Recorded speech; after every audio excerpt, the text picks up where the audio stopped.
सभी बहनों को राम राम। आज हम शिव पुराण की कथा सुनेंगे, बालक उपमन्यु की। तो ये कल हमारा सोमवार का भी व्रत होगा। ये उपमन्यु की कथा बहुत अच्छी है, ज्ञानवर्धक है। एक बालक शिव का भगत था, तो उस छोटे से बालक की ये कथा है। ऋषियों ने पूछा, प्रभु धोमे के बड़े भाई उपमन्यु जब छोटे बालक थे तब उन्होंने दूध के लिए तपस्या की थी और भगवान शिव ने प्रसन्न होकर उन्हें क्षीर सागर प्रदान किया था। परंतु शैशवावस्था में उन्हें शिव शास्त्र के प्रवचन की शक्ति कैसे प्राप्त हुई, अथवा वे कैसे शिव के सत्य स्वरूप को जानकर तपस्या में निरत हुए। तत्पश्चात तपश्चरण के पर्व में उन्हें भस्म के विज्ञान की प्राप्ति कैसे हुई, जिससे जो रुद्राग्नि का उत्तम वीर्य है उस आत्मरक्षक भस्म को उन्होंने प्राप्त किया। वायुदेव ने कहा, मैं ऋषियों जिन्होंने वह तप किया था वे उपमन्यु कोई साधारण बालक नहीं थे। परम बुद्धिमान मुनिवर व्याघ्रपाद के पुत्र थे। उन्हें जन्म जन्मांतर में ही सिद्धि प्राप्त हो चुकी थी, परंतु किसी कारणवश वे अपने पद से च्युत हो गए थे, योग भ्रष्ट हो गए थे। अतः भाग्यवश जन्म लेकर वे मुनि कुमार हुए। एक समय की बात है, अपने मामा के आश्रम में उन्हें पीने के लिए बहुत थोड़ा दूध मिला। उनके मामा का बेटा अपनी इच्छा के अनुसार गरम गरम उत्तम दूध पीकर उनके सामने खड़ा था। मातृपुत्र को इस अवस्था में देखकर व्याघ्रपाद कुमार उपमन्यु के मन में ईर्ष्या हुई और वे अपने माँ के पास जाकर बड़े देर से बोले, माते महाभागे तपस्विनी, मुझे अत्यंत स्वादिष्ट गरम गरम गाय का दूध दो, मैं थोड़ा सा नहीं पीऊँगा। बेटे की यह बात सुनकर व्याघ्रपाद की पत्नी तपस्विनी माता के मन में उस समय बड़ा दुख हुआ। ये अपने मामा के घर में रहते थे। इनके पिता तो मर गए थे, तो ये मामा के घर में माँ बेटा रहा करते। तो अब मामा का बेटा तो गरम गरम दूध पी रहा था, तो उपमन्यु को भी इच्छा मैं भी गिलास भर के दूध पीऊँ जैसे ये मेरा भाई पी रहा है। तो उसकी मामी ने उसको दूध नहीं दिया था, तो अपनी फिर माँ के पास जाके कहने लगा, माँ मेरी भी दूध पीने की इच्छा हो रही है, तो मेरे को भी दूध दो। तो उसकी माँ का मन उस समय मन में बड़ा दुख हुआ। उसने पुत्र को बड़े आदर के साथ छाती से लगा लिया और प्रेम पूर्वक लाड प्यार करके अपनी निर्धनता का स्मरण हो आने से वह दुखी हो विलाप करने लगी। महातेजस्वी बालक उपमन्यु बार बार दूध का याद करके रोते हुए माता से कहने लगे, माँ दूध दो, दूध दो। बालक के उस हठ को जानकर उस तपस्विनी ब्राह्मणी पत्नी ने उसके हठ के निवारण के लिए एक सुंदर उपाय किया। उसने स्वयं उच्च वर्ती से कुछ बीजों का संग्रह किया था। उन बीजों को देखकर उसने तत्काल उठा लिया और पीसकर पानी में घोल दिया, पीने के पानी में घोल दिया। फिर मीठी वाणी में बोली, आओ आओ बेटा, आओ मेरे लाल। बालक को शांत करके हृदय से लगा लिया और दुख से पीड़ित हो उसने कृमित दूध उसके हाथ में दे दिया। जो बनाया हुआ दूध था वो उसके हाथ में दे दिया। माता के दिए हुए उस बनावटी दूध को पीकर बालक अत्यंत व्याकुल हो उठा और बोला, माँ ये दूध नहीं है।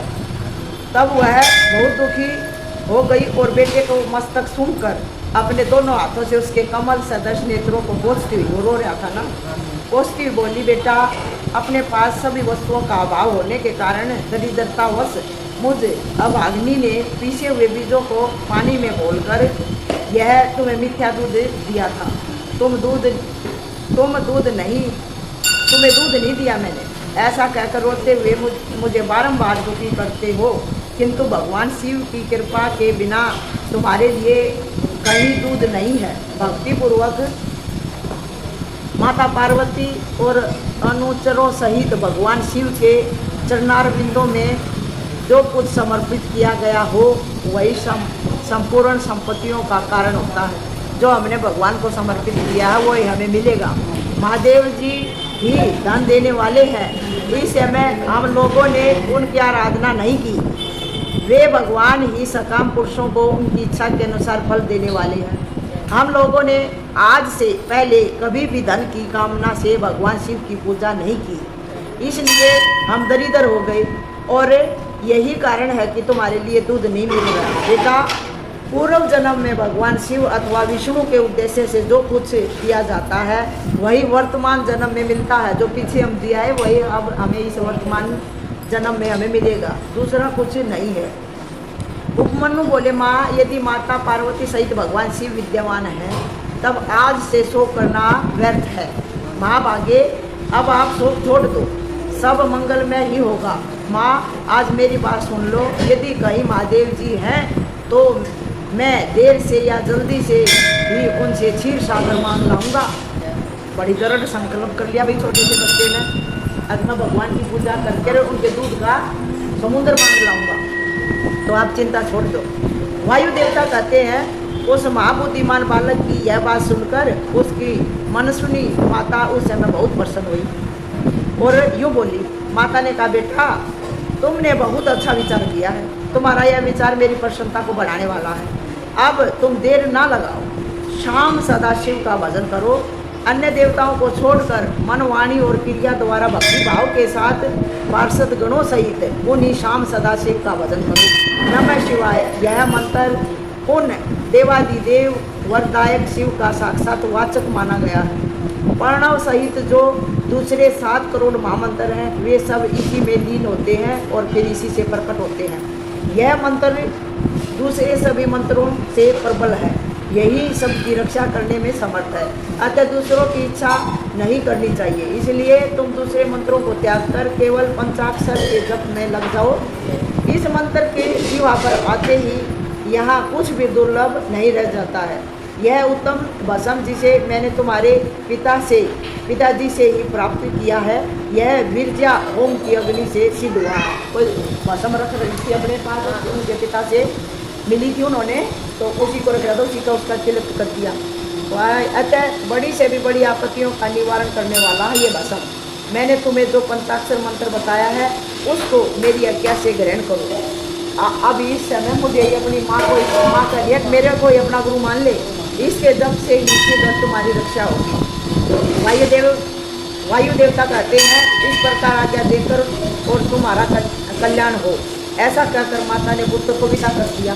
मुनि उपमन्यु ने उस आज्ञा को शिरोधार्य करके ही उसके चरणों में प्रणाम किया और तपस्या के लिए जाने की तैयारी की। उस समय माता ने आशीर्वाद देते हुए कहा, सब देवता तुम्हारा मंगल करें। माता की आज्ञा पाकर उस बालक ने घुसकर तपस्या आरंभ की और हिमालय पर्वत के एक शिखर पर जाकर उपमन्यु एकाग्रचित्त हो केवल वायु पे कर रहने लगे। खाना पीना छोड़ दिया, फिर वायु से जो सांस लेते थे उसी से जीवन व्यापन हो रहा था। उन्होंने 8 ईंटों का एक मंदिर बनाकर उसमें मिट्टी के शिवलिंग की स्थापना की। उसमें माता पार्वती और गणों सहित अविनाशी महादेव जी का आह्वान करके भक्ति भाव से पंचाक्षर मंत्र द्वारा ही वन के पत्र पुष्प आदि उपचारों से अपनी उनकी पूजा करते हुए वे चिरकाल तक उत्तम तपस्या में लगे रहे। उस एकाकी कश्य काया बालक द्विजवर उपमन्यु को शिव में मन लगाकर तपस्या करते देख के मरीचि के साप से पिशाच भाव को प्राप्त हुए कुछ मुनियों ने अपने राक्षस स्वभाव से सताना और उनके तप में विघ्न डालना आरंभ कर दिया। कुछ राक्षस आगे पिशाच भाव करके और उसके उसमें भी डालना शुरू कर दिया। थे तो वो मुनि है, पर वो वैसे राक्षस भाव से करे। उसकी तपस्या की परीक्षा लेने के लिए आएंगे ना, नहीं परीक्षा लेने के लिए आए। सब आस्थाना और उनके तप में भी डालना आरम्भ किया। उनके द्वारा सताए जाने पर भी उपमन्यु किसी प्रकार तप में लगे ही रहे। सदा नमः शिवाय का आर्तनाद की भांति जोर जोर से उच्चारण करते रहे। उस अवध को सुनते ही उनकी तपस्या में विघ्न डालने वाले वे मुनि उस बालक को सताना छोड़कर उनकी सेवा करने लगे। ब्राह्मण बालक महात्मा उपमन्यु की उस तपस्या से संपूर्ण चराचर जगत प्रदीप्त एवं संतप्त हो उठा। तदंतर भगवान विष्णु के अनुरोध करने पर श्री शिवजी ने पहले इंद्र का रूप धारण करके उपमन्यु के पास जाने का विचार किया। फिर श्वेत ऐरावत पर आरूढ़ हो स्वयं देवराज इंद्र का शरीर ग्रहण करके भगवान सदाशिव देवता तथा बड़े बड़े नागों के साथ उपमन्यु मुनि के तपोवन की ओर चल पड़े। उस समय वह ऐरावत दाई सोन में चवर लेकर सची सहित दिव्य रूप वाले देवराज इंद्र को हवा कर रहा था और बाएं सूंड में श्वेत छत्र लेकर उन पर लगाए चल रहा था। इंद्र का रूप धारण किए उमा सहित भगवान सदाशिव उस श्वेत छत्र से उसी तरह सुशोभित हो रहे थे जैसे उदित हुए पूर्ण चंद्रमंडल में मंदराचल शोभायमान होता है। इस पर इंद्र के स्वरूप का आश्रय ले परमेश्वर शिव उपमन्यु के उस आश्रम पर अपने उस भगत पर अनुग्रह करने के लिए जा पहुंचे। इंद्र रूपी धारी इंद्र शंकर भगवान का रूप धारण करके आ गया। परमेश्वर शिव को आया देख मुनियों ने श्रेष्ठ उपमन्यु मुनि ने मस्तक झुकाकर प्रणाम किया और इस प्रकार का देवेश्वर जगन्नाथ भगवान देव शिरोमणि आप स्वयं यहाँ पधारे, इससे मेरा यह आश्रम पवित्र हो गया।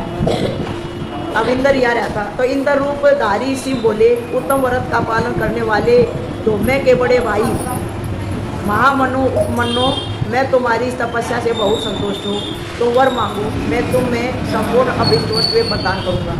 वायु देवता कहते हैं, उन इंद्र देव के ऐसा कहने पर उस समय मुनि पर वर उपमन्यु ने हाथ जोड़कर कहा, भगवान मैं भगवान शिव की भक्ति मांगता हूँ। यह सुनकर इंद्र ने कहा, क्या तुम मुझे नहीं जानते? मैं समस्त देवताओं का पालक और तीनों लोकों का अधिपति इंद्र हूँ। सब देवता मुझे नमस्कार करते हैं। ब्रह्मेश मेरे भगत हो जाओ। अब बताओ, शिव का तो रूप धारण करके अपने मुंह से खुद ही कह दिया मैं इंद्र हूँ, तो पकड़ा गया वहीं पे। ब्रह्म ऋषि मेरे भगत हो जाओ, सदा मेरी पूजा करो, तुम्हारा कल्याण हो, मैं तुम्हें सब कुछ दूंगा। निर्गुण रुद्र को त्याग दो, उस निर्गुण रुद्र से तुम्हारा कौन सा कार्य सिद्ध होगा, जो देवताओं की पंक्ति से बाहर होकर पिशाच भाव को प्राप्त हो गया। अब रुद्र भगवान को तो पिशाच बताया। वायुदेव कहते हैं, यह सुनकर पंचाक्षर मंत्र का जप करते हुए वे मुनि उपमन्यु इंद्र को अपने धर्म में भी गंध डालने वाले जानकर बोले। उपमन्यु ने कहा, यद्यपि तुम भगवान शिव की निंदा में तत्पर हो, तथापि इसी प्रसंग में परमात्मा महादेव की निर्गुणता बताकर तुमने स्वयं ही उनका संपूर्ण महत्व स्पष्ट रूप में कह दिया। तुम वैसे अपने वाणी से तुम की बुराई कर रहे हो और फिर स्पष्ट रूप से निर्गुण भी कर रहे हो, जो तो निर्गुण तो सारी जगह पर व्याप्त है। तुम नहीं जानते कि भगवान रुद्र संपूर्ण देवेश्वरों के भी ईश्वर हैं, ब्रह्मा विष्णु और महेश के भी जनक हैं, उनको भी वे पैदा करने वाले हैं तथा प्रकृति से वे परे हैं। ब्रह्मवादी लोग उन्हीं को सत असत व्यक्त अव्यक्त तथा नित्य एक और अनेक कहते हैं। अतः मैं उन्हीं से वर मांगूंगा जो युक्तिवाद से परे और सांख्य और योग के सारभूत अर्थ का ज्ञान प्रदान करने वाले हैं। तत्वज्ञानी पुरुष उत्कृष्ट जानकर जिनकी उपासना करते हैं, उन भगवान शिव से ही मैं वर मांगूंगा। देवाधाम दूध के लिए जो मेरी इच्छा है वह यूं ही रह जाएगी, परंतु शिव अस्त्र के द्वारा तुम्हारा वध करके मैं अपने शरीर का त्याग दूंगा। हाँ, मैं अपने शरीर को शिव अस्त्र से अपने शरीर को त्याग कर दूंगा, लेकिन तुम्हें भगवान नहीं मानूंगा। वायु देवता कहते हैं, ऐसा कहकर स्वयं मर जाने का निश्चय करके उपमन्यु दूध की भी इच्छा छोड़कर इंद्र का वध करने के लिए उद्यत हुए। उस समय अघोर अस्त्र से अभिमंत्रित घोर भस्म का लेकर, जो उसकी माँ ने दे रखी थी भस्म, मुनि ने इंद्र के उद्देश्य से छोड़ दिया और बड़े जोर से शिरनाद किया। फिर शंभु के युगल चरणार बिंदों का चिंतन करते हुए वे अपने देह का दुग्ध करने के लिए उद्यत हो गए और आग्नेयी धारणा धारण करके स्थित हुए। अब इंद्र जो बढ़ के आ रहा था, शंकर भगवान ही आ रहे थे उसकी परीक्षा लेने के लिए। ब्राह्मण उपमन्यु जब इस प्रकार स्थित हुए, तब भग देवता के निंद्र का नाश करने वाले भगवान शिव ने योगी उपमन्यु की उस धारणा को अपनी सौम्य दृष्टि से रोक दिया। उनके छोटे हुए उस अघोर शस्त्र का नंदीश्वर की आज्ञा से शिव बल्लभ नंदी के बीच में ही पकड़ लिया। नंदी ने बीच में ही पकड़ लिया। तत्पश्चात परमेश्वर भगवान शिव ने अपने बालेंदु शेखर रूप का धारण किया, एक बालक के रूप में आके भगवान शिव और ब्राह्मण उपमन्यु को उसे दिखाया। इतना ही नहीं, उस प्रभु ने उस मुनि को सहस्त्रों क्षीर सागर, सोदा सागर, दधी आदि के सागर, घृत के समुंदर, फल संबंधी रस के समुंदर तथा भक्ष्य भोज्य पदार्थों के समुंदर का दर्शन कराया और कुओं का पहाड़ खड़ा करके दिखा दिया। इसी तरह देवी पार्वती के साथ महादेव जी वहाँ वृषभ पर आरूढ़ दिखाई दिए। ये दर्शन करवा रहे हैं अभी भगवान उपमन्यु को। वे अपने गण अध्यक्षों तथा त्रिशूल आदि दिव्य शस्त्रों से घिरे हुए थे। देवलोक में दुदम्बिया बजने लगी, आकाश से फूलों की वर्षा होने लगी तथा विष्णु, ब्रह्मा और इंद्र आदि देवताओं से 10 दिशाएं आदाक्षित हो गई। उस समय उपमन्यु आनंद सागर की लहरों से घिरे हुए थे। वे भक्ति विनम्रचित से पृथ्वी पर दंड की भांति पड़ गई। इसी समय वहाँ मुस्कुराते हुए भगवान शिव ने यहाँ आओ कहकर उन्हें बुलाया और उनका मस्तक सूंघ कर अनेक वर दिए। शिव बोले, वत्स, तुम मेरे भाई बंधुओं के साथ सदा इच्छा अनुसार भक्ष्य भोज्य पदार्थों का उपयोग करोगे। दुख से छूटकर सर्वदा सुखी रहो। तुम्हारे हृदय में मेरी प्रति भक्ति सदा बनी रहे। महाभाग उपमन्यु, ये पार्वती देवी तुम्हारी माता है। आज मैंने तुम्हें अपना पुत्र बना लिया है। तुम्हारे लिए क्षीर सागर प्रदान किया है। केवल दूध का ही नहीं, मधु, दही, अन्न, घी, भात तथा फल आदि के रस का भी समुद्र तुम्हें दे दिया। ये कुओं के पहाड़ तथा भक्ष्य भोज्य पदार्थों के सागर मैंने तुम्हें समर्पित किए हैं। महामुने, यह सब ग्रहण करो। आज से मैं महादेव तुम्हारा पिता हूँ और जगदम्बा उमा तुम्हारी माता है। मैंने तुम्हें अमर तत्व तथा गणपति का सनातन पद प्रदान किया है। जो गणपति को गण का दे रखा है, मैंने सनातन पद वही तुम्हें भी दे दिया है। अब तुम्हारे मन में जो दूसरी अभिलाषा है, उन सबको तुम बड़ी प्रसन्नता के साथ वर के रूप में मांगो। मैं संतुष्ट हूँ। आज मैं बहुत प्रसन्न हूँ तुम पर, इसलिए वह सब मैं तुम्हें दूंगा। इस विषय में कोई अन्यथा विचार नहीं करना चाहिए। वायुदेव कहते हैं, ऐसा कहकर महादेव जी ने उन्हें दोनों हाथों से पकड़कर हृदय से लगा लिया और मस्तक छूकर करके वे देवी की गोद में दे दिया कि यह तुम्हारा पुत्र है। मतलब उमा माँ को पार्वती माँ की गोद में दे दिया, ये तुम्हारा पुत्र है। देवी ने कार्तिकेय की भांति प्रेम पूर्वक उनके मस्तक पर अपना कर कमल घुमाया और उन्हें अविनाशी कुमार पद प्रदान किया। क्षीर सागर ने भी साकार रूप धारण करके उनके हाथ में अनवस्वर पिंडीभूत स्वादिष्ट दूध समर्पित किया। तत्पश्चात पार्वती देवी ने संतुष्ट चित्त हो उन्हें योग जनित ऐश्वर्य, सदा संतोष, अविनाशिनी ब्रह्म विद्या और उत्तम समृद्धि प्रदान की। तदंतर उनके तपो में तेज को देखकर प्रसन्नचित हुए शंभु ने उपमन्यु मुनि को पुनः दिव्य वरदान दिया। पाशुपत ज्ञान, तात्विक वर्त योग तथा चिरकाल तक उनके प्रवचन की परम पटुता उन्हें प्रदान की। भगवान शिव और शिवा से दिव्य वर तथा नित्य कुमार तत्व पाकर वे प्रमुदित हो उठे। इसके बाद प्रसन्नचित हो प्रणाम करके हाथ जोड़ ब्राह्मण उपमन्यु ने देव महेश्वर से यह वर मांगा। उपमन्यु बोले, देवेश्वर प्रसन्न होइए, परमेश्वर प्रसन्न होइए और मुझे अपनी परम दिव्य एवं अविचारणी भक्ति दीजिए। महादेव, जो अपने सगे संबंधी हैं उनमें मेरी सदा श्रद्धा बनी रहने का वरदान दीजिए। साथ ही अपना दास्तव उत्कृष्ट स्नेह और नित्य सामीप्य प्रदान कीजिए। मतलब नित्य आपके पास ही मैं रहूँ, अपना समीपन मेरे को प्रदान कर दो। ऐसा कहकर प्रशंसित हुए दिव्य श्रेष्ठ उपमन्यु ने हर्ष गदगद वाणी द्वारा महादेव जी का सत्वन किया। उपमन्यु बोले, देव महादेव शरणागत वत्सल करुणा सिंधु श्याम सदा शिव, आप सदा मुझ पर प्रसन्न होइए। वायुदेव कहते हैं, उनके इस प्रकार कहने पर सबको वर देने वाले प्रसन्न आत्मा महादेव ने पर मुनिवर उपमन्यु को इस प्रकार उत्तर दिया। शिव बोले, वत्स उपमन्यु, मैं तुझ पर संतुष्ट हूँ, इसलिए मैंने तुम्हें सब कुछ दे दिया।